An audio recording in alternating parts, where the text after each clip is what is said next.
Welcome to Money on Tap, your personal finance headquarters, where we bring out the professionals' experience and some fun in what we call three-dimensional investing, utilizing insurance, brokerage, and fee-based planning. We believe wise investing starts with the plan. Your investments may have merit, relevance to a time and place, but this all depends on you, your objectives, and your goals. My name is Seth Krussman, and I'm here with Ben Brayshaw and John Ryder, and we're all planners and partners with Brayshaw Financial Group. Hello, gentlemen. How are you today? Good, Seth. How are you doing? Seth, doing great here, man. Doing great. You were waiting for me to say good morning. I did a little change up. I threw you a little curveball on that one. You did. We're glad you're listening to Money on Tap. And if you're looking to sit down with an advisor, start making some of the right steps towards your financial goals, well, we welcome the opportunity to do that with you. And you can reach us at 855-226-8551 or email us at info@yourmoneyontap.com. You can also find us at Facebook or any of the podcast venues out there. We appreciate you joining us through any of these media. The title of our show today is Tax-Free Streams of Income for Your Retirement. And, you know, when it comes to retirement, there are a lot of people who are really feeling the crunch. You think about it, year after year, the costs to live are just getting higher and higher. And Social Security is really not keeping pace with any of the retirees' needs for income. And those that have done a great job of saving for retirement are having to cut back even in their spending to make ends meet. Seth, that is so true. I just had a client the other day that was just complaining about the fact that she just does not see her Social Security increasing every year. She saw it increase last year, but then she just looked at it and she's like, wow, I just need to figure out where to get more money from. There's some truth to that. I mean, people see the expenses that they're paying every month and they compare it and they say, man, they're just not moving in line. That's happening every day with people. When we're having conversations with our clients about income, one of the things that always comes into play are taxes that people are having to pay. When we're putting together portfolios for people, there's certainly a lot of factors that we need to consider. Investment selection, risk aversion, liquidity, all are important. But something that is becoming even more important is helping clients minimize their tax liabilities. Yeah, there's a lot of ways to help minimize taxes. And, that's something that we specialize here is focusing on, either whether it's income distributions or estate taxes or all different sorts of pieces. And we do everything from higher end to just kind of the basic things that people want. Well, before we dig a 6-foot hole here on taxes, you like how I did that? I brought in the death and taxes motif on that. Well done, Seth. Oh, thank you. Appreciate that. In ways which we can help you more, basically, with your hard-earned money out of pocket. It is time for Money in the News.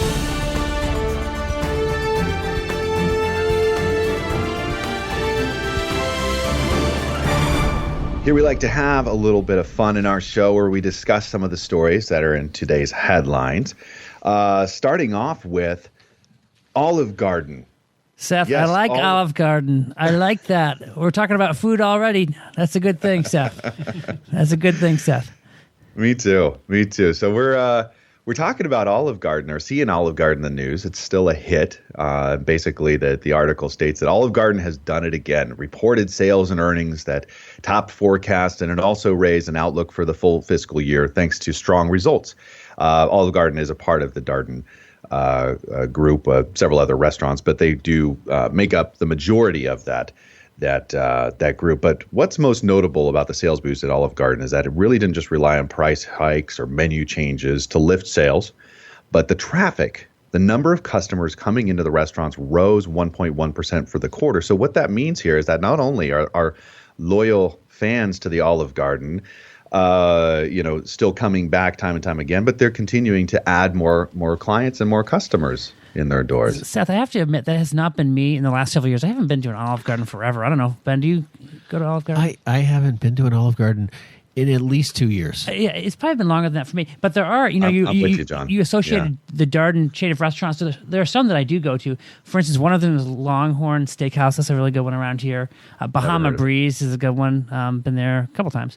But Seth, you have an interesting fact. You have a friend of yours that's a chef at a high-end restaurant out in the Seattle area? Yeah, actually Portland, right? Okay. Right out of Portland. And I don't know if you've ever heard of Stumptown Coffee.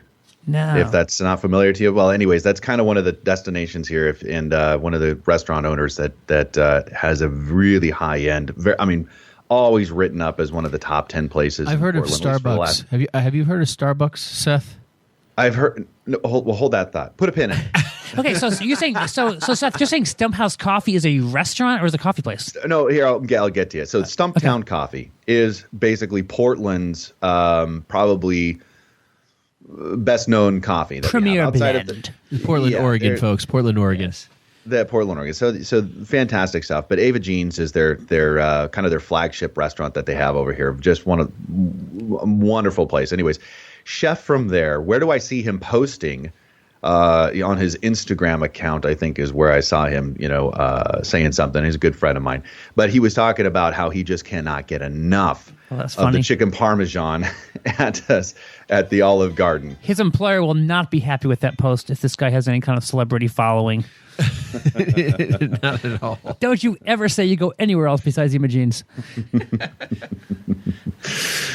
Yeah, so they're it's kind of funny. Like when I years and years ago, I was asked when we were waiting tables in college, I would ask the cooks that I thought were great, where do you like to eat? And they'd tell me some of the places that they would eat, and I was like, you're kidding me? Like that's not the top shelf place that they're going to, but they love going places where there's great service, the food's consistent, and those are things that I think that are important for the most of us too. It's a value play, right? It's kind of funny because you think about Olive Garden and around the Boston area where there's so many unbelievably great Italian restaurants. It's not one of the ones that is top on my list, when it comes to those kind of restaurants. I mean, I like it. I'll be honest. I'm not a big Italian. Oh, you're not? Okay. Food.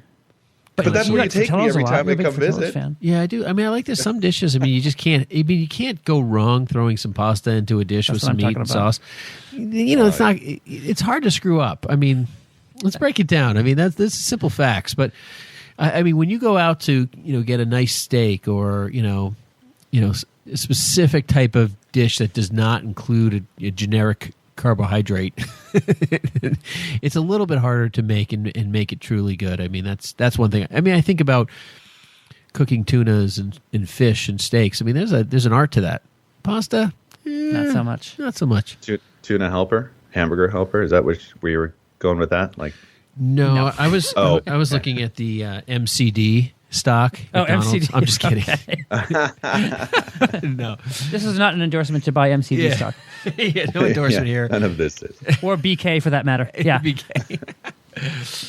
I really like this next article. Actually, I thought this was really fun to take a look at, and this was basically a 450 million Leonardo da Vinci painting. Seth, this is what's crazy. It sold for 450, and a month ago, before the auction actually took place, they were estimating that it would go for about 100 million, and it ended up being one of the largest buys ever, the most money ever spent on a painting. And Seth, you did not team up with your family to buy this, did you? No, but I did note that the what was it? One of the Saudi prince, or who bought this? Some Saudi prince, yeah. They had a few extra bucks sitting around. Right. They noted that their favorite restaurant was the Olive Garden. Okay.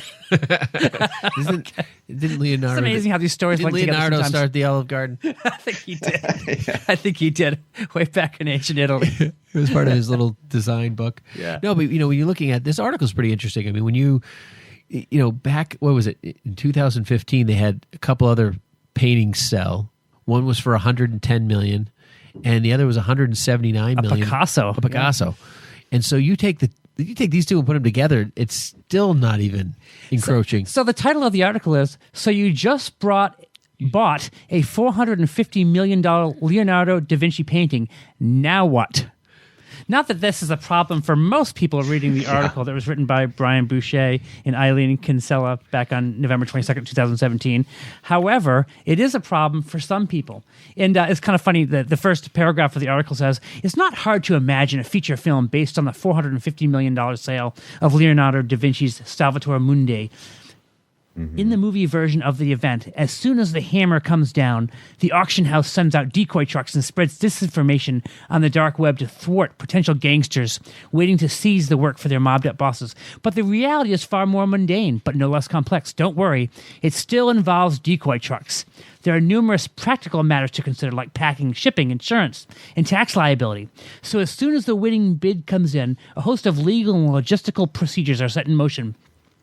With more and more works commanding 8- and 9-figure prices at auction, like you were talking about, Ben, you're talking about one going for $110 million and then a Picasso for $179 million in 2015. The stakes have never been higher when it comes to handling pricey works. So dark web, multiple trucks. I'm just wondering, was this a Bitcoin transaction? It may have been. It may have. We're going to find that out later, probably. But okay, so when someone buys one of these paintings, they have to have like a whole team of people in place. And the first one is you have to have an attorney, and that attorney helps to do what? To help mitigate tax liability, help make sure you're not stung by restrictive export regulations. So this guy named John Cahill. He founded his own firm after he was serving as a general counsel for an auctioneer. And he talks about how important it is in order to have proper counsel in place. I guess there's different, when you're buying it from different countries, there's different restrictions you have in place. But taxes is really one of those issues. And we're talking about taxes today. Really, we're not talking about taxes when it comes to buying $450 million paintings. But it says this: if you want to enjoy your Renaissance treasure in your New York apartment, you'd have to pay New York sales tax, which would run you around $36 million if you had bought that painting. Why not? I mean, at $450 million, if you're buying it, time. I mean, think about it. It's not like he's hanging it in a cardboard box as his house. I mean, this is a painting. This is someone walking in, and their perspective is like if you walked in and you saw a painting, John, and you were so moved that you had to own it. What is the highest number? $4,500 you might pay if it moved your soul. Wrap it up. Right, wrap that thing up, man. I'm spending every. I mean, that's kind of the perspective I'm thinking this guy had here. Yeah, yeah. So this guy Cahill talks about how people from California can park things in Oregon and Arizona without paying sales tax, but without knocking these states at all. Not every museum could deal with the crowds that Leonardo could bring or the security it would require. To get the full deduction, this guy Cahill says, the donor would need an income of $190 million. And if he or she wanted to take the full deduction in 1 year, they would need an income of $960 million. But if you just drop $450 million on a painting, you may well be in that very tax bracket. You may have those tax concerns. Yeah. You know, I think this article is a great illustration of that there are things to do when it comes to taxes at every income level. Right. Doesn't matter where you are in the spectrum. No, I mean, I think it's great. I mean, the idea that if you loan your painting to an art museum for a period of time, you get a deduction on the taxes. I mean, that is it's the idea that you're giving back the time, of the viewing of that painting as your charitable gift. Mm. Now, that's how I choose to be very charitable. Now, it's Benjamin in the year coming forward. Okay, what's interesting about that, though, is that precedent goes against, right? Like, I mean, that goes against, like, you can't deduct your time if you serve for a charity. Like, if you spend just time, you can't deduct that time. You wish you could. You wish you could. But when you think about the time you're donating for the art, it is deductible in that caption. So people say, oh, well, your time's not deductible. Well, right here, time was deductible. So it's an interesting perspective how our tax law has lots of ins and outs. Okay, so these guys need a lawyer. They also need a shipper. So once you buy a $450 million painting, they say that one of the big problems or one of the issues that the shipper constantly has is the fact that there's a majority of claims arise from problems when they're transporting. So we talk about insurance there. But listen to this. They said this here in the article. It's not unusual to have a complete communication blackout, so only one or two people know the exact plan of how it's getting to its location. Final details of the shipping route may be made very late in the game to maximize security. Other precautions could involve booking multiple flights and even making decoy shipments of similarly sized artworks at the same time.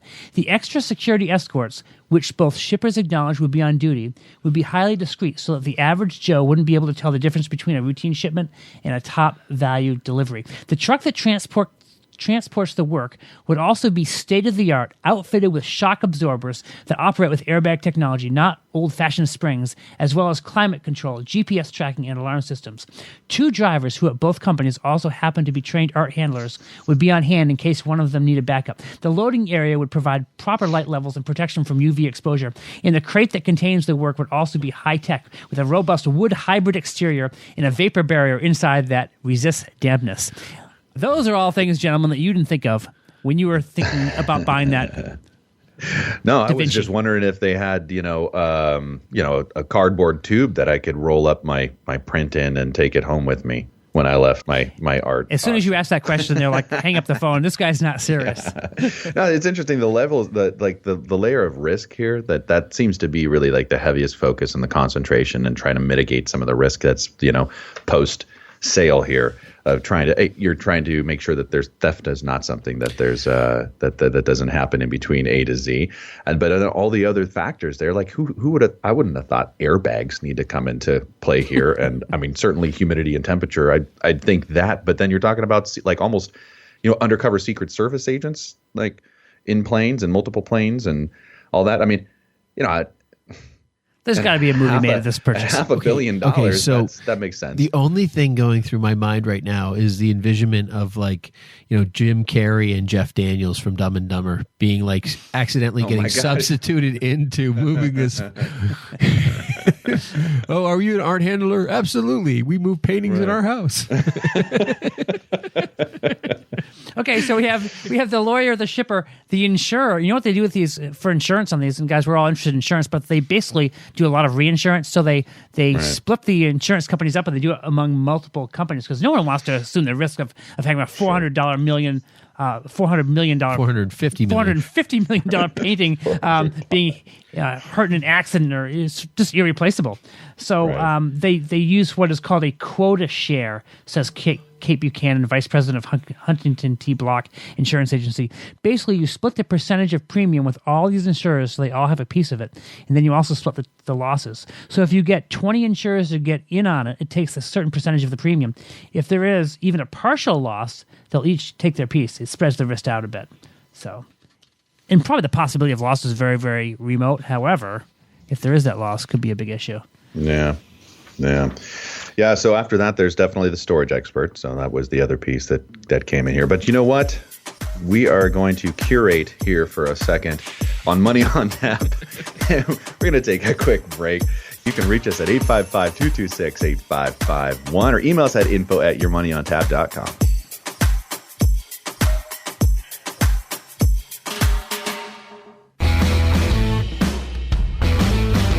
A lengthy vacation requires some thoughtful and detailed planning, and few people would go on such a trip without the necessary preparation. On our Cliff Notes edition of Money on Tap, Seth Krussman shows us with his example that the same care and thoughtfulness should also be given to our retirement planning. This is a journey. This is a project that you have an opportunity to invest in and to uncover and identify how you want to live your life. And I think how many times, we go on vacation. A great friend of mine took his whole family on a mission trip to Guatemala this last year. And that looked like a tremendous adventure. And how much planning does it take to get that to happen?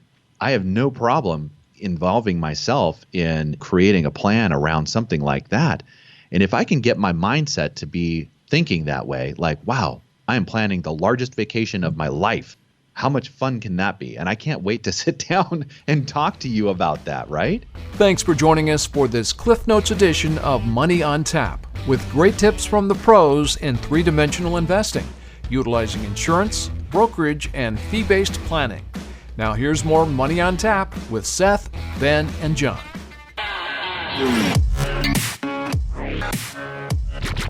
Welcome back. You're listening to Money on Tap, your personal finance headquarters, bringing out the professionals' experience and some fun in what we call three-dimensional investing. You can reach us at info@yourmoneyontap.com. You can also find us at Facebook or any of the other podcast venues out there.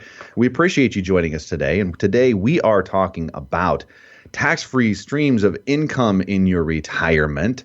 This is actually a really fascinating topic for us as planners at Brayshaw Financial Group. A lot of what we deal with all the time is income and how to generate income, create income, different types of income, offset income, and try to have the most successful experience possible. If that's what your situation is, if you are looking to try to translate, all this work, all this hard work and saving that you've been doing towards ultimately a retirement and having a successful experience in that. That's what we do at Brayshaw Financial Group, and that's what we're here to talk a little bit about today. And we're not going to get too deep on all of the topics here, but there's a lot to cover. John, you want to give us a little bit more there? The title of our show today, as Seth mentioned, is Tax-Free Streams of Income in Retirement. If you are going to have tax-free streams of income in retirement, guess what you need? You need to have some tax-free buckets to access those tax-free streams. And if you listen to most of the financial press today out there, you hear everyone talking about the following ideas. Hey, here's what you need to do. You need to max your 401k out. There's no question. Max your 401k out. You also want to max out any deductible contribution you can get to an IRA. So while these things can really help with a tax bite now, they're actually setting you up for a problem later on. Let's talk about that, Ben. Well, I mean, when you talk about what people are looking at inside their investing world, they're just looking at putting money away. They look at it as, here, I'm going to check the box. I'm going to put it in the money. That's the simplest, easiest, fastest way to do it. Retirement plans, option A. Okay. Yep.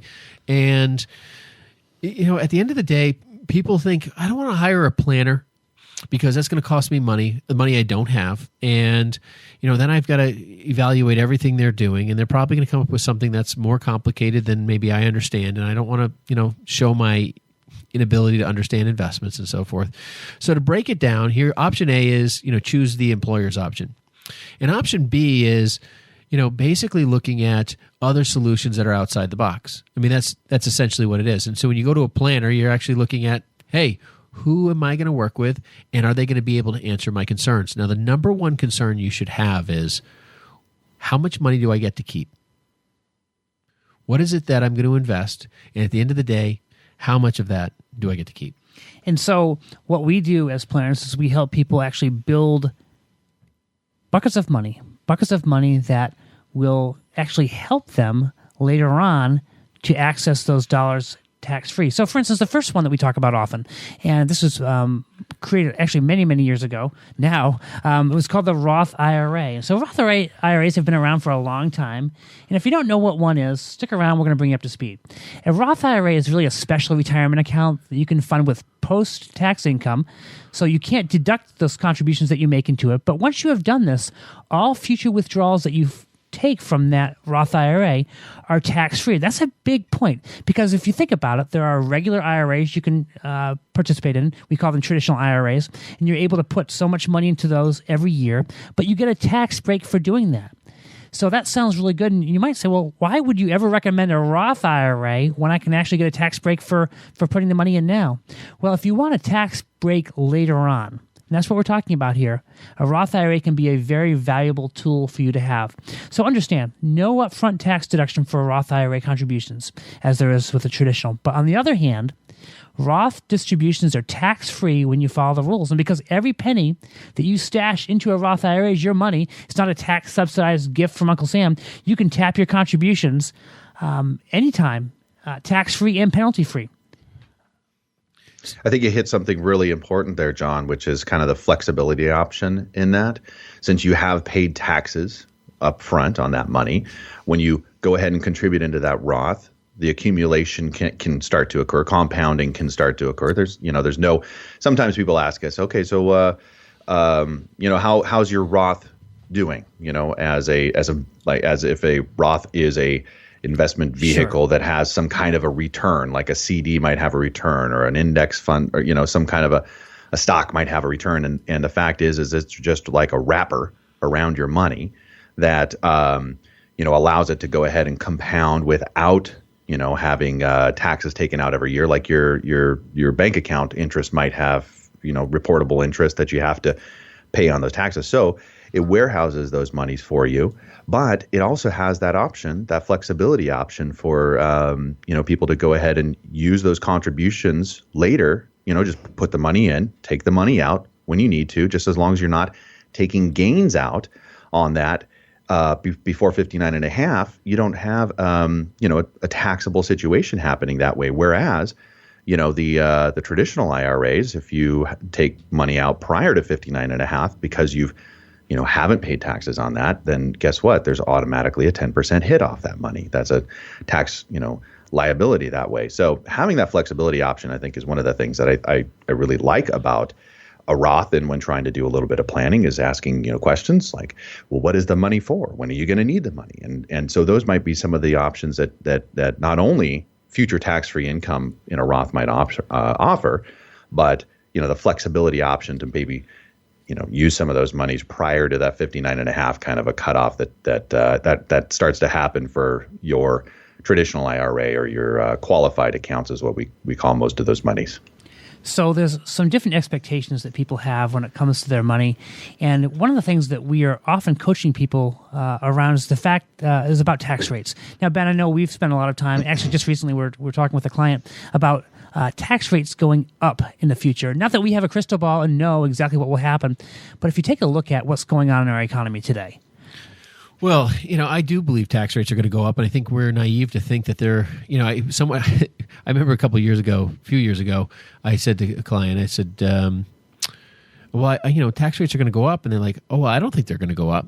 And I said, well, do you think they're going to stay the same and or go down? I was like, we have $20 trillion in national debt. We have an unfunded Social Security liability. We have the largest demand on retirement systems coming down the road with the baby boomers. I was like, I don't really see how we're going to financially afford the retirement we've promised. And they're like, well, you know what? I don't think it's going down. Now, there's a lot of tax reform discussion. Matter of fact, there's a vote coming up here on what the new taxes are going to be, and all sorts of gossip around corporate tax rates, personal tax rates. By the time you hear this, you'll know all about it. You'll probably know all about it. We will too. But I think the thing is that we may have a tax cut to certain this, that, and the other thing, and I think that's going to be great for our economy in the short term.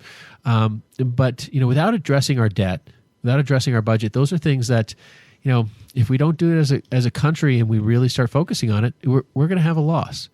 Now, just to jump back, John, as you were talking about, the Roth IRA, and there's companies out there that are now offering a Roth 401k. So if you can do a Roth option, that kind of after-tax money into a Roth 401k, that's great. That's an option for you. What I've really found, John, and Seth, correct me if I'm wrong, but I really just find that, and I don't mean this to be harm to anybody in the way I'm saying it, but just easiest is best. It's almost like I don't want to take the extra time and the effort to go and sit with a planner and really discuss through this stuff. But I can get this money deducted at my company, and I never need to think about it. I spend a few minutes on it. I open my account. So if a Roth 401k is available at work, that may be the easiest solution for you. But don't just go with the easiest solution because that's what's available. No, go with the solutions that's going to make the most sense for you in the long term. So generally, let me just say this.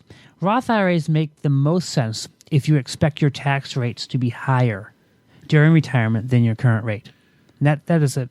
Well, True. I agree with that, but I disagree with the reasoning behind it because I look at it this way. A Roth IRA gives you the most control now for what tomorrow is going to be. Whether it's higher or lower, this, that, or the other thing, you're actually establishing tax control today on your income tax.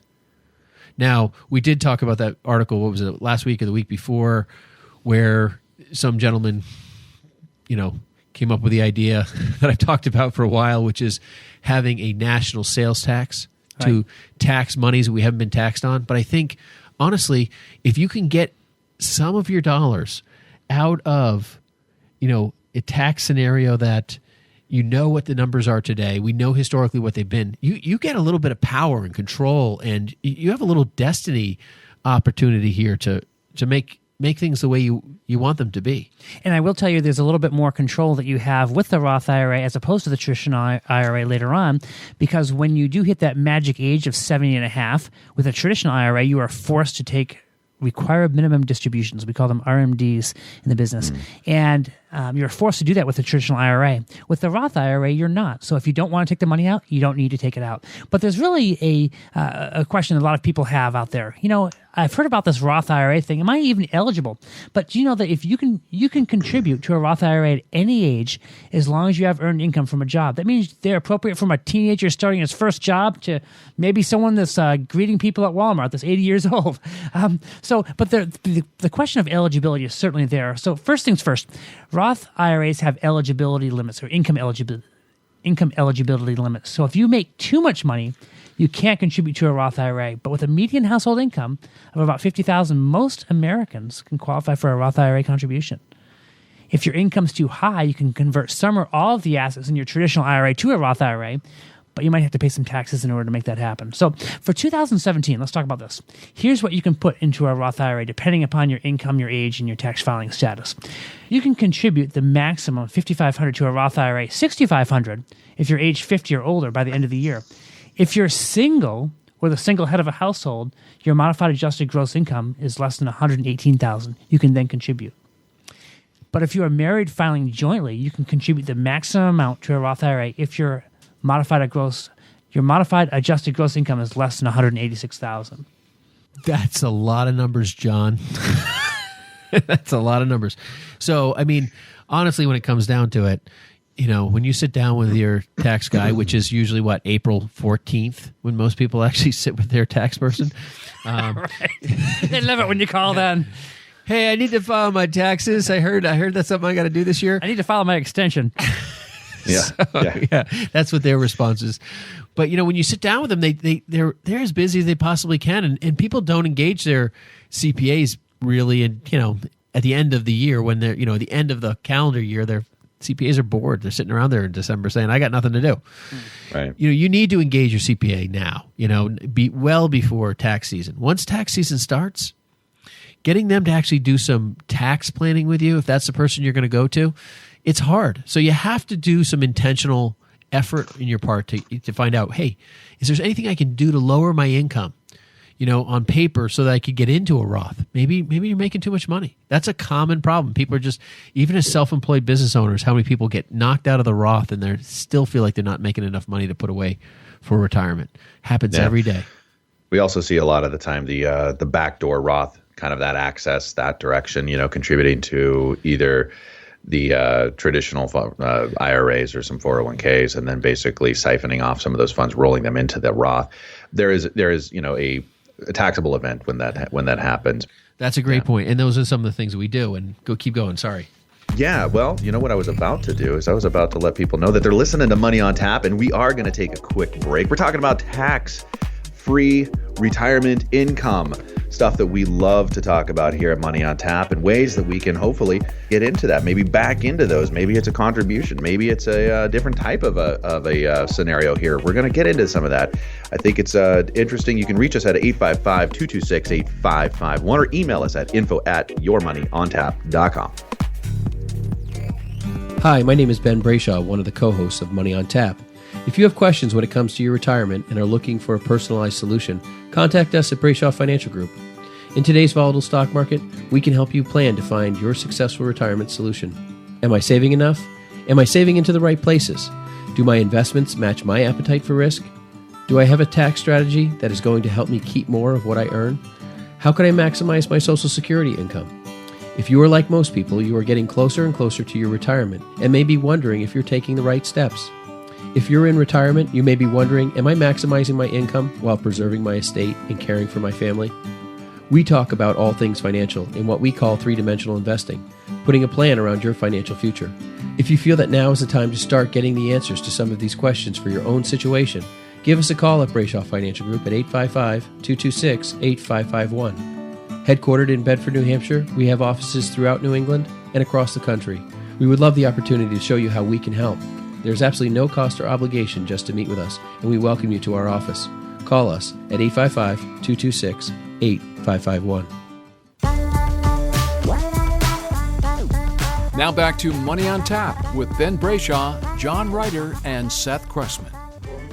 Welcome back. You're listening to Money on Tap, your personal finance headquarters. We're bringing out the professionals' experience and some fun in what we call three-dimensional investing. You can reach us at 855-226-8551 or email us at info@yourmoneyontap.com.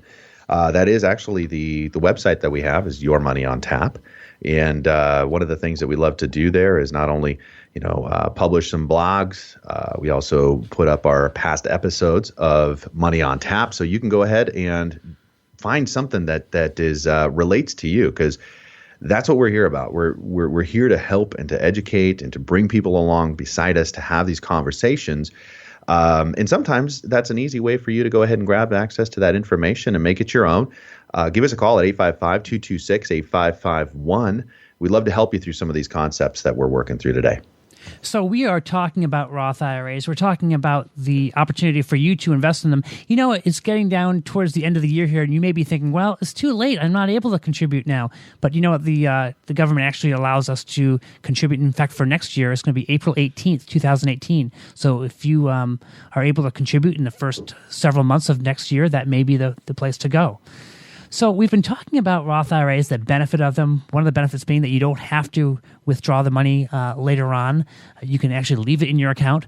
Another benefit is the fact that you can pull those dollars out tax-free. Another benefit is the fact that you can actually just put the money in there on a regular basis. You don't have to put it all at once. You can do a systematic savings into that Roth IRA. And also what's nice about the Roth is the fact that you can actually do what is called a catch-up provision. Same with the traditional. But if you are age 50 or older, I think some of us here on the radio show are approaching that age. Maybe one of us here are approaching that age fairly soon. But you're able to put more in. So I really appreciate you being our senior advisor. Yes, I'm happy to be the senior advisor here. But you can put an extra $1,000 into your Roth IRA, making it a total of $6,500. So Roth IRAs are really the first bucket which we have discussed here. But let's shift gears a little bit and talk about a bucket that we've been helping folks build over time for many, many years now. So if you maybe have contributed to a Roth IRA, maybe you filled that bucket up, maybe you're making too much money to contribute to a Roth IRA because of the limits that the government puts on it. But maybe you're looking for something more. Maybe you're looking for a different bucket where you can actually build a bucket which will allow you to have tax-free streams of income. Let's talk about that, Ben. Let's go forward with that. Yeah, this is something we have used pretty heavily with a lot of self-employed people. The guys are making too much money to be able to contribute. Yeah, and sometimes it's not even too much. It's just that they're making a good living. Yeah. They're they could be. It's anybody from a plumber to an electrician to an executive on Wall Street. Somebody who says, "Hey, I put money away in retirement, but I'm really starting to understand this tax thing, this horrendous. Every year I owe the IRS money, and I don't want to get stuck in retirement, being laden with having, a gigantic tax bill and trying to maintain my lifestyle, not knowing where taxes are going." Majority of people end up with their dollars in the 401k, right. A fully taxable event. We have many, many of our clients that their largest asset beside their house is that 401k plan. And as a result, every time they pull money out of that in retirement, then they're facing a tax bill. Yeah. And, Seth, we have done a lot of these with business owners, West Coast, East Coast, you name it, all over the country. And this is not something new. This is not a new concept. This is not a new idea. But I would call it the technology or the mechanics have changed in the last 5-10 years that have made this kind of a newer, fresh opportunity with real legitimacy. I would say that prior to that, this type of program would have been speculative more so, in what it might produce for you. But there's a few companies, this one's particular that I'm certain of, that I actually have myself, which is it's basically creating a tax-free income out of life insurance that's guaranteed on distribution for life. Okay, so you're actually talking like a cash value type of insurance, so different than a term insurance type of thing. Well, everyone I think is probably familiar with a term insurance policy where you have very, very cheap coverage that you purchase and is for a term, so a temporary period of time. It might be for a 10-year term or a 20-year term or a 30-year term. As long as you keep on paying the premiums, then you have the insurance in place. But you're not building up any kind of cash value in that temporary insurance. But with this permanent insurance, you're talking actually about a different type of policy that actually does build cash value, and you can access those values tax-free perhaps later on. Yeah, I mean, I think the thing is that people hear insurance and they just start running. And if you are and you're turning the show off, you're missing out on probably one of the biggest opportunities that's changed in a long time. Right. I was going to say, that like right now people are referencing the person that knocked on their door and showed up at their house for an appointment and tried to sell them a really expensive whole life policy that was, this or that. But that was kind of the idea that pops into most people's head, that when you say permanent insurance or a whole, that kind of a scenario that's going to have an accumulation on the backside of it. And and you're right. If you're listening and that's exactly what you're thinking, you need to. It's a hard thing to do, and we all have this, but it's hard to put aside our first impression or that that judgment call, that whatever that might be for us right now. But we're going to ask that for at least a period of time. Go ahead and keep that in the back, in your back pocket. But for at least a window here, listen to what we're talking about and consider, what this possibly means, what we're talking about, how Ben's going to be talking about this product in this type of a set is totally different than what you probably conceived in the past.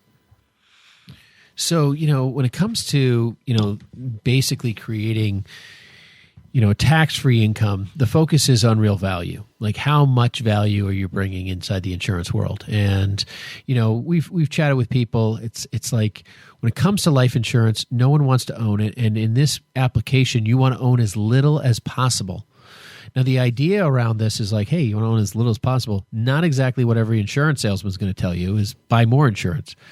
But actually, what we want to do is buy as little life insurance as possible and actually overfund it to the very highest level that you're legally allowed to do. I mean, the government knows this tax loophole exists so much, in fact, that they actually stop you from putting a certain amount of money into life insurance based on how much insurance you're buying. That should tell you something. That should say, why would they create a limit? Now, when it comes to this insurance, ultimately it grows tax deferred. We call it a rich man's Roth. We've called it the Roth alternative. It allows it. It doesn't have an income limitation. We use it. Be your own bank. Yeah, be your own bank. All these different acronyms they use it. In the last 5 to 10 years, companies have created basically an income chassis on it that would give people a lifetime income without it defaulting. Okay, so you're saying that they're getting a lifetime income from their insurance policy from the cash value. Yes, exactly. And the reason why that's so important, and the reason that financial planners would sell these types of policies, not this one, but these types of policies, prior to 10 years ago, in hopes that they could project some sort of income from it on a loan withdrawal schedule. Based upon dividends, that type of thing. And yeah, I mean, basically, they would project these things, and they would have zero intent on taking the money out, because the insurance, when you buy lots of insurance and put lots of money in it, it could potentially be very, commission laden. But buying less and less life insurance and overfunding it doesn't make it commission laden. It's actually doing exactly the opposite. You're buying the tool and you're not buying the commission. So that's a little bit helpful in that capacity, because you don't want it to be overburdened by either the cost of insurance, how much people are getting paid, all of those different things. But in the olden days, they would just sell them based on commission and talk about wonderful income opportunities. But as soon as those things were turned on and income was withdrawn, if those didn't perform properly or something happened and they crashed, it'd be an enormous tax hit, gigantic. And that tax hit would be catastrophic to the person who owned the insurance. And what would happen is if you had taken $400,000 or $500,000 of income out of that policy over 10 or 15 or 20 years, and all of a sudden the policy lapsed and crashed, you'd have that $400,000 or $500,000 come back to you as a taxable hit. And that's a huge, huge problem for people, and probably a huge lawsuit for the advisor. So they would sell these things and then do the other planning, and then they would never turn the income on because they were scared of the potential liability to the client and to themselves. We have a couple of different vendors, one particularly that we use, that gives a guaranteed lifetime income that you can utilize inside the life insurance chassis so that when you do turn on the income, it would, one, be tax-free under the tax code that it provides, and two, the insurance company would give you the guaranteed lifetime payout. This is something that, if you're listening and you're not quite sure what we're talking about, could change your life.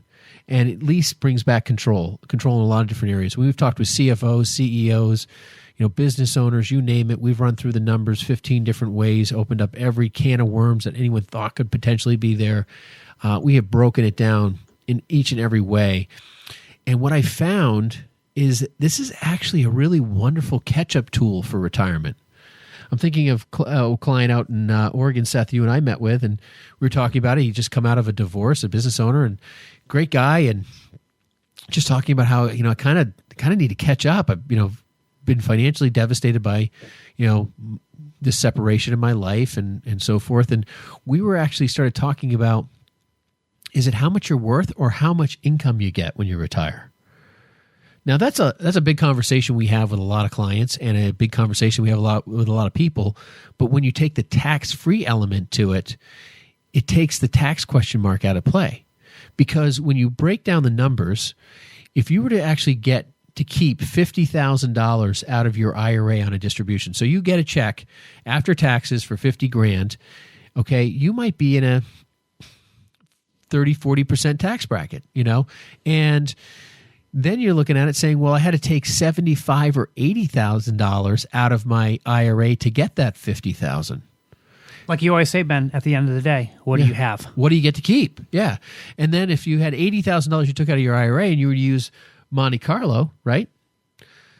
Well, Monte Carlo would say that you need about $1.6 million at 5% distributions. You need $1.6 million in your IRA to get $80,000 out a year. It'd be reasonably likely that you'll never run out of money. Monte Carlo basically saying this is basically putting some limits on, so you have a good, clear idea of what you could take out and the percentage chance of not running out of money. Yeah, it's just like running the Vegas odds. I'm not going to run out of money. How much should I take out? People use between 4 and 5%. So you take 5%, you work it backwards. That's $1.6 million. I mean, you have to put a lot of money away to get there. What we've found is that through these programs for people, we've been able to get that $50,000 of tax-free income without having to worry about getting to the $1.6 million.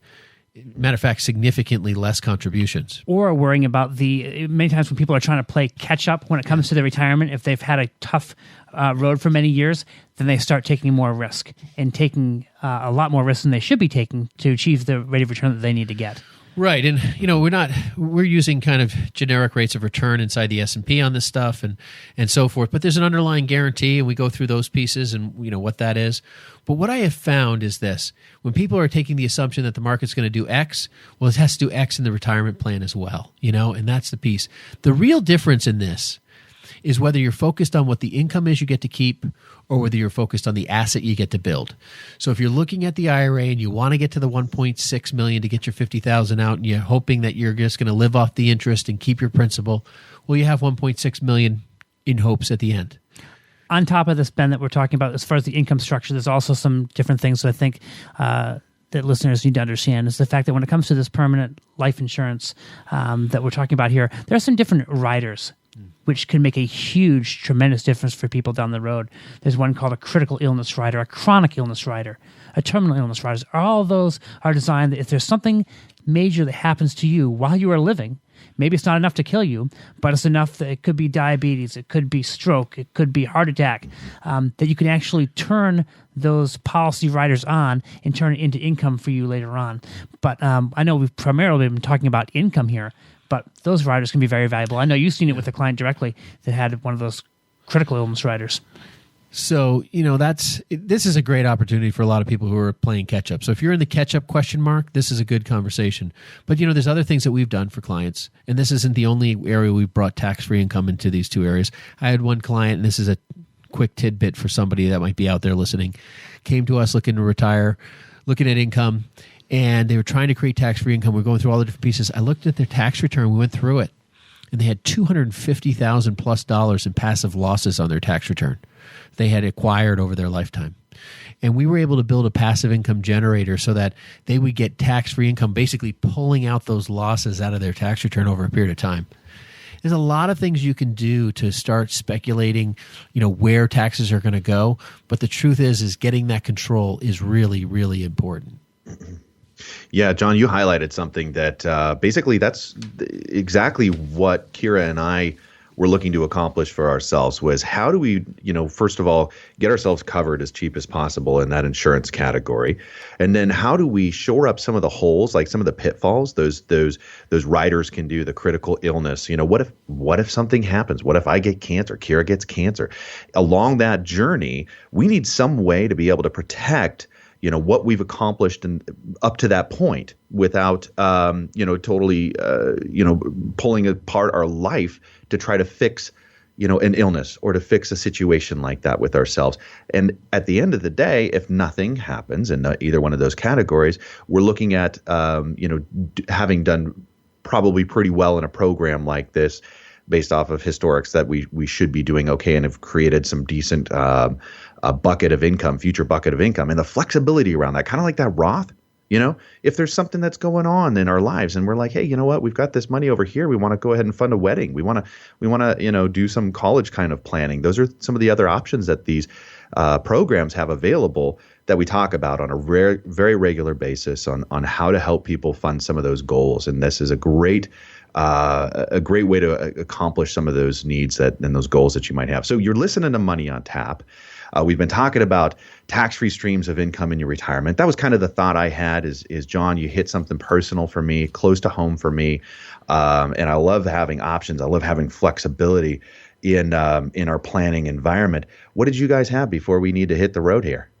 So, yeah, Seth, I mean, if people didn't hear anything today about what to do or how to do it, the one thing you want to leave with is that controlling your tax distributions or controlling the money you get to keep and knowing how much you get to keep in retirement is your number one priority in retirement right now.